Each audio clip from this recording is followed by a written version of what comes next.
ওয়াশিংটনে কূটনৈতিক আলোচনার টেবিল ঠান্ডা হতে না হতেই সীমান্তে ফের জ্বলে উঠল যুদ্ধের আগুন।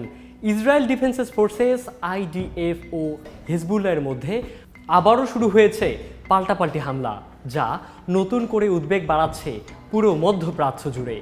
বুধবার সকালে উত্তর ইসরায়েলের আকাশ কেঁপে ওঠে রকেট হামলায়। এর মধ্যে কিয়ারত সমনা শহরে সকাল 8টা থেকে 9টার মধ্যে 2 দফায় হামলা চালানো হয়েছে। এর বাইরে আরও কয়েকটি এলাকায় হামলা হয়েছে বলে জানা যাচ্ছে। আমাদের দেশ ও দেশের মানুষের ওপর মার্কিন ইসরায়েলি হামলা বন্ধ না হওয়া পর্যন্ত ইসরায়েলের ওপর এমন হামলা অব্যাহত থাকবে, টেলিগ্রামে প্রকাশিত এক বার্তায় বলেছে হিজবুল্লাহ। হামলায় ক্ষয়ক্ষতির বিষয়ে এখনও পরিষ্কার কোনো তথ্য পাওয়া যায়নি। আইডিএফ এখনও এই বিষয়ে কোনো মন্তব্য করেনি।